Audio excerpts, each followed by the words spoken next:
Students, आज हम BCom part second paper second financial management में आज में हमारा जो टॉपिक है इसके बारे में हम चर्चा करेंगे वो है फंड फ्लो एनालिसिस यानी कोष प्रवाह विवरण। जैसा कि आपको मालूम है, सबसे पहले हम इसका इंट्रोडक्शन देखेंगे, उसके बाद में कोष प्रवाह विवरण का अर्थ और उसकी परिभाषा के बारे में डिस्कस करेंगे। जैसा कि आपको मालूम है, बैलेंस शीट और P&L खाता किसी भी व्यवसाय के दो आधारभूत फाइनेंशियल स्टेटमेंट होते हैं। ये स्टेटमेंट स्वामित्व के, प्रबंधकों के और विनियोजकों के लिए व्यवसाय संबंधी महत्वपूर्ण सूचनाएं प्रदान करते हैं। Statement of sources and application of funds के नाम से भी जाना जाता है। कुछ लोग इसे वेयर गोन स्टेटमेंट के नाम से भी जानते हैं। Fund flow statement of change in financial position के नाम से भी फंड फ्लो स्टेटमेंट को नाम से जाना जाता है। अब हम बात करते हैं कोष प्रवाह विवरण का अर्थ एवं परिभाषा। कोष प्रवाह विवरण किसी व्यवसाय संस्था के वित्तीय संचालन का एक संक्षिप्त प्रतिवेदन है, जिसमें यह स्पष्ट किया जाता है कि व्यावसायिक क्रियाओं की वित्तीय व्यवस्था किस प्रकार की गई है तथा वित्तीय साधनों का किस प्रकार उपयोग किया गया है। दूसरे शब्दों में, इस विवरण में यह दर्शाया जाता है कि विगत अवधि में कितनी मात्रा में तथा किन किन साधनों से कोषों की व्यवस्था व्यवसाय में की गई है। इस प्रकार कोषों का कौन कौन से मदों में उपयोग किया गया है। फंड फ्लो स्टेटमेंट कुछ अर्थशास्त्रियों की परिभाषा इस प्रकार है। R.N. एंथनी के अनुसार फंड फ्लो स्टेटमेंट इस बात की विवेचना करता है कि किन साधनों से अतिरिक्त धन प्राप्त हुआ है और किन मदों पर व्यय किया गया है। अगर हम बात करें एल्डन कोलमैन के अनुसार, तो फंड फ्लो स्टेटमेंट एक कंपनी की लेखांकन अवधि के प्रारंभ तथा अंत के बीच हुए महत्वपूर्ण वित्तीय परिवर्तनों का एक संक्षिप्त विवरण है। इस प्रकार हम ये कह सकते हैं कि फंड फ्लो स्टेटमेंट एक निश्चित समयावधि की वित्तीय स्थिति का विवरण नहीं, बल्कि वित्तीय संचालन, उसमें चेंजेस, उसमें प्रवाह, आवागमन का प्रतिवेदन है। यह P&L अकाउंट या अर्जनों के नियोजन की तरह चिट्टे की सहायक सूची नहीं है, किंतु यह पूरक विवरण कहा जा सकता है। अब हम बात करते हैं कोष प्रवाह विवरण की तकनीकी जानने से पूर्व दो शब्द फंड्स और फ्लो की हम व्याख्या करते हैं। सबसे पहले मीनिंग ऑफ फंड्स लेते हैं। कोष प्रवाह विवरण में फंड्स का प्रयोग एवं व्याख्या विभिन्न अर्थों में की जाती है। भिन्न भिन्न व्यक्ति इन शब्दों को भिन्न अर्थों में प्रयोग करते हैं, जैसे रोकड़ कोष, कैपिटल फंड्स या वर्किंग कैपिटल फंड्स। सबसे पहले हम बात करते हैं कैश फंड्स के बारे में। अगर हम बात करें तो कोष का अर्थ रोकड़ से लिया जाता है। इस अर्थ के आधार पर रोकड़ प्रवाह यानी कैश फ्लो स्टेटमेंट बनाया जाता है। ऐसा विवरण विभिन्न व्यवसायिकों के जो लेन देन का रोकड़ होता है उस पर प्रभाव डालता है। दूसरा आता है कैपिटल फंड्स। इसमें ऐसे कोषों में जिन्हें मुद्रा के मापन में योग्य आर्थिक मूल्यों में व्यक्त करता है, और कोष के आशय व्यवसाय के सभी वित्तीय साधनों से है, चाहे यह सामग्री, मुद्रा, मशीनरी या अन्य में हो। चिट्टे के दायित्व पक्ष के साधन यानी जो उसके सोर्सेज में ये बतलाता है। तीसरा है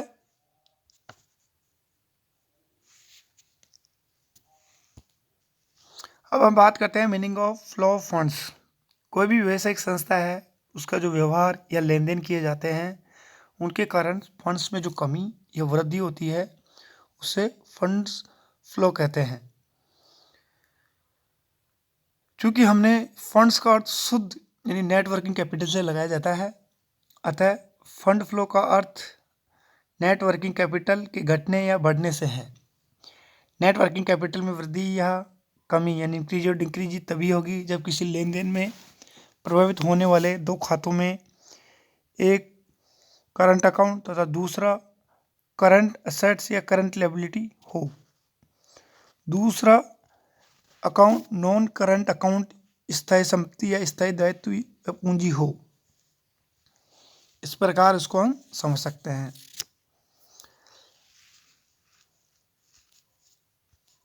अब हम बात करेंगे कोषों के साधन एवं उपयोग यानी sources and usages of funds की बात करते हैं हम।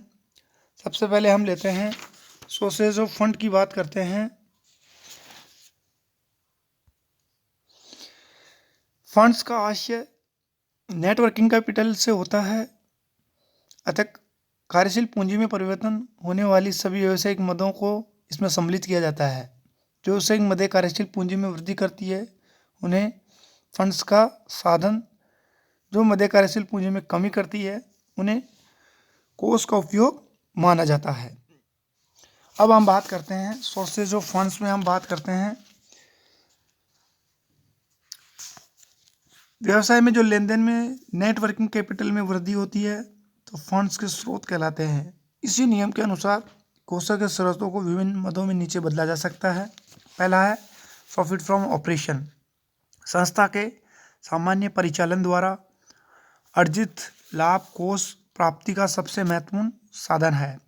P&L अकाउंट में प्रदर्शित सेल्स की जो राशि है कोषों का साधन होती है, क्योंकि कैश, क्रेडिटर्स और मार्केटेबल सिक्योरिटीज में वृद्धि से कार्यशील पूंजी बढ़ती है, किंतु इस राशि में से कुछ धन निर्माण के लिए प्रत्यक्ष और अप्रत्यक्ष व्ययों पर खर्च कर दिया जाता है, जो कि फंड्स का बहिर्गमन कहलाता है। दूसरा है increasing in long term liabilities. तो दीर्घकालीन ऋण कोषों का दूसरा महत्वपूर्ण साधन है। इसमें दीर्घकालीन ऋण चाहे बैंक से लिए गए हो या किसी मित्र से, सार्वजनिक जमाएं हों या रोकड़, सभी निर्गमन ऋण पत्र इसी में सम्मिलित किए जाते हैं। तीसरा है इंक्रीजिंग इन शेयर कैपिटल।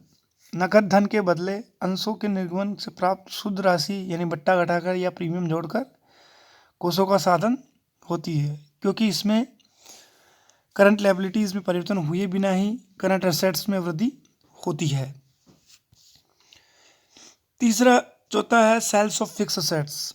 अगर हम स्थायी संपत्ति जैसे हमारे land, building, plant, machinery, long term investments आदि को बेचने पर स्थायी संपत्तियों में कमी आती है और करंट एसेट्स यानी कैश एंड क्रेडिटर्स में वृद्धि होती है। इससे वर्किंग कैपिटल बढ़ती है, जो कोषों का साधन है। फिर आता है नॉन कॉमर्शियल रिसिप्ट्स की बात करें हम तो व्यवसाय में व्यवसाय संचालन के अतिरिक्त इन्वेस्टमेंट से इनकम, प्राप्त लाभांश, दान, डोनेशन जिसे हम बोलते हैं, गिफ्ट्स तथा मुकदमों से प्राप्त हर्जाना आदि गैर व्यापारिक प्राप्तियां भी होती है। इससे करंट एसेट्स में वृद्धि होती है, जबकि करंट लायबिलिटी अप्रभावित रहती है। अतः नेट वर्किंग कैपिटल में वृद्धि के कारण इन प्राप्तियों को कोषों का स्रोत माना जाता है। अब हम बात करते हैं यूजेज ऑफ फंड्स की। व्यावसायिक लेन देन से शुद्ध कार्यशील पूंजी में जो कमी करते हैं उसे कोषों का उपयोग कहते हैं, जिसमें सबसे पहले आता है लॉस ऑफ ऑपरेशन। परिचालन से लाभ कोषों को साधन माना जाता है। ठीक इसके विपरीत परिचालन से शुद्ध हानि कोषों का उपयोग होती है, क्योंकि हानि से संपत्तियों में कमी अथवा दायित्व में वृद्धि होती है। अगर हम दूसरे शब्दों में बात करें तो नेट लॉस का आशय यहाँ यह होता है कि कुछ कोष व्यवसाय से बाहर चले गए हैं। दूसरा है decreasing in long term liabilities. Long term ऋणों और लॉन्ग टर्म पेमेंट्स करने पर चालू असेट्स यानी जो कैश है उसमें कमी होती है, जिससे करंट लायबिलिटीज पर इसका कोई प्रभाव नहीं पड़ता है। इस प्रकार फिक्स लायबिलिटीज में कमी से धन व्यवसाय से बाहर चला जाता है, जो कि कोषों का उपयोग है। अगला है डिक्रीजिंग इन कैपिटल फंड्स। पूंजी कोषों में कमी दो प्रकार से की जा सकती है। प्रथम रिडमेबल प्रेफरेंस अंश यदि कोई हो तो उनका शोधन करके या इक्विटी शेयर्स की पुनः परचेज करके। द्वितीय है रोकी गई अर्जनों में से लाभांश का भुगतान करके। इन दोनों दशाओं में करंट लायबिलिटीज के प्रभावित हुए करंट असेट्स में कमी होती है, जिससे नेट वर्किंग कैपिटल घट जाती है। फिर है last, payments of non commercial. जिस प्रकार गैर व्यापारिक प्राप्तियां कोषों का साधन होती है, उसी प्रकार गैर व्यापारिक भुगतान कोषों का उपयोग कहलाती है। इस भुगतान के गबन के कारण हानि या डोनेशन अथवा मुकदमा हारने पर देय हर्जाने आदि सम्मिलित होते हैं। इनसे करंट एसेट्स में कमी आती है और करंट लायबिलिटी अप्रभावित रहती है, जिससे जो वर्किंग कैपिटल है उसमें कमी हो जाती है। इसके अलावा स्थायी संपत्तियों के परचेज यानी परचेज ऑफ फिक्स एसेट्स, ये भी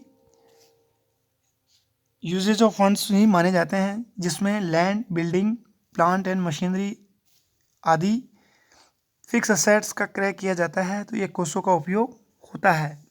इन संपत्तियों के क्रय करने पर फिक्स एसेट्स में वृद्धि होती है, जबकि करंट